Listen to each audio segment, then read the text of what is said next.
Super સિક્સમાં હવે વાત કરીએ એક સરકારી શાળાની। આમ તો સરકારી શાળા એવું બોલતા જ ઘણા શિક્ષિત લોકો નાકનું ટેરવું ચઢાવી દેતા હોય છે કે આવી શાળાઓમાં તે કંઈ ભણાય, પણ દાહોદના જિલ્લા વિકાસ અધિકારીએ કર્યું છે કંઈક એવું કે જે આપણી દૃષ્ટિ બદલી દે।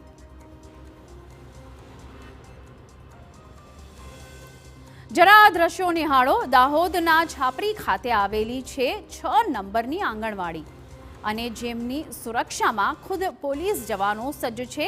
એવા એક અધિકારી તેમના બાળકને તેડીને આંગણવાડીમાં પ્રવેશ કરે છે અને ત્યારબાદ ખુદ જમીન પર બેસી તેમના બાળકને નવું શીખવતા બાળકમાં ઉત્સાહ જગાવે છે।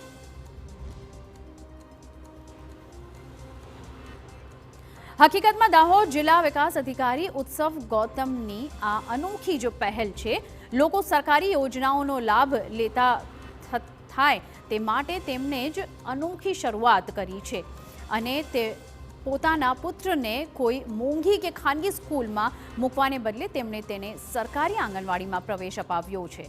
લોકો પણ આ રીતે સરકારી આંગણવાડી કે સરકારી શાળાનો લાભ લેતા થાય તે માટે તેમણે અપીલ કરી છે અને શરૂઆત પોતાનાથી જ કરી છે। જિલ્લા વિકાસ અધિકારીએ સરકારની સંકલિત બાળ વિકાસ યોજનાનો લાભ લીધો છે।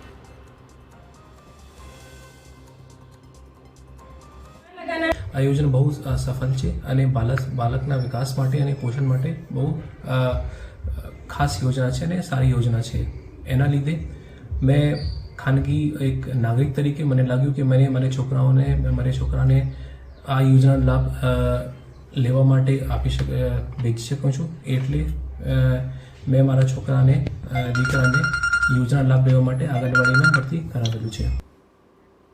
સંકલિત બાળ વિકાસ યોજના અંતર્ગત ડીડીઓએ તેમના પુત્રની આંગણવાડીમાં ભરતી કરાવી છે। ત્યારે આવો જાણીએ કે સરકારની આ યોજના છે શું। સંકલિત બાળ વિકાસ યોજનાનો મુખ્ય હેતુ છે બાળકોનું આરોગ્ય સુધારવું અને કુપોષણ ઘટાડવું। જો કે આ યોજનામાં બાળકો સહિત સગર્ભા અને ધાત્રી માતાઓ માટે કામ કરવામાં આવે છે।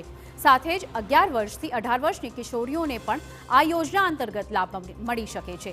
આ યોજના અંતર્ગત બાળક, માતા અને કિશોરીઓને શીરો, સુખડી, ઉપમા અને બાલભોગ આપવામાં આવે છે।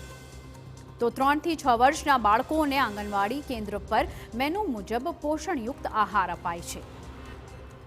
યોજનાનો મુખ્ય હેતુ કુપોષણ ઘટાડવાનો છે।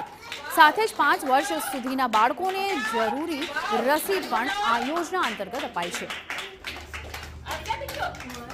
ગામમાં જે લોકોને લાભ મળે છે એનો લાભ ના લેતા સિટીમાં પ્રાઇવેટમાં આપણે પ્રી સ્કૂલમાં ને એમ તેમ બધે મૂકી દે છે। તો હું કહું છું કે આવા અધિકારી જો આપણા આંગણવાડીમાં જો મૂકતા હોય છોકરાઓને, તો પછી આપણે ગામના એક વાલીઓ તરીકે ગામની જે આપણી આંગણવાડી છે, સરકારી આંગણવાડીઓ ખોલેલી છે, સ્કૂલ છે, આંગણવાડી છે, તો હું ગામના વાલીઓને એવું જ કહેવા માગું છું કે તમે આંગણવાડીમાં જે બેન છે એમના પર વિશ્વાસ મૂકો અને પોતાના બાળકોને પણ ત્યાં ભણવા માટે મૂકો। ત્યાં એમને ભણવાની સાથે રમવા મળે છે, નાસ્તો પણ મળે છે, બધું જ મળે છે।